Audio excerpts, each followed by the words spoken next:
Shalom everyone. This parsha begins with Ve'ele ha-Mishpatim, which means, and these are the laws.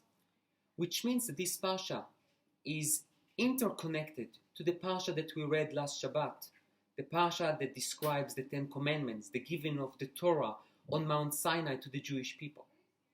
And we definitely need to think about what is the connection between last week's parsha and this week's parsha.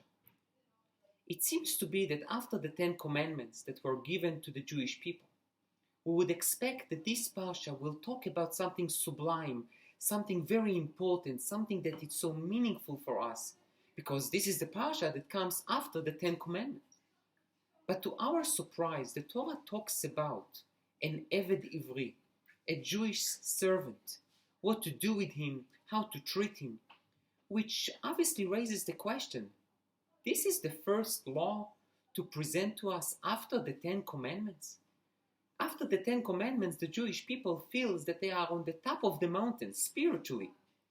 And now you talk about a person that is really the lowest of the lowest in the social structure.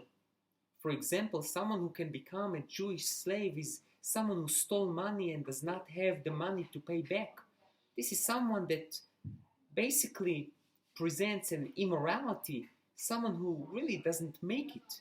Why would that be the first commandment to command the Jewish people after the Ten Commandments? And I would like to suggest the following idea.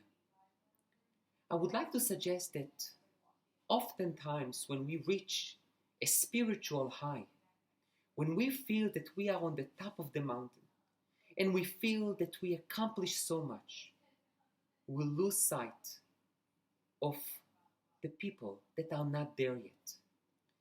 Those people who did not accomplish what we accomplished needs us to be sensitive to them, to pay attention to them, to help them and to assist them.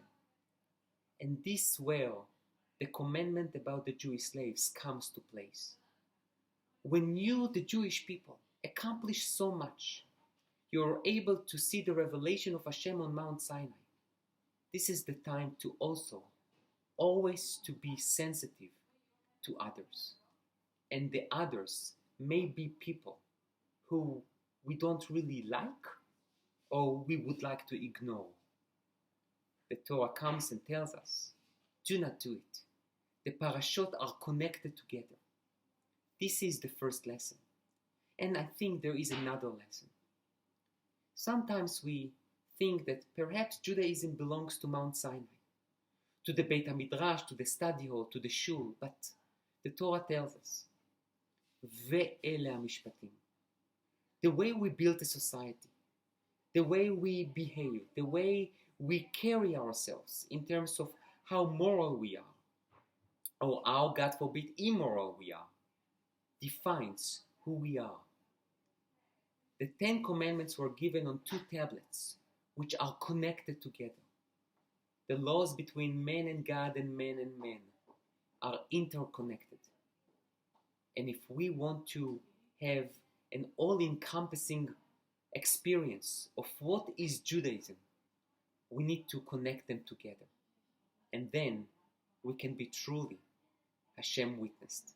Shabbat Shalom.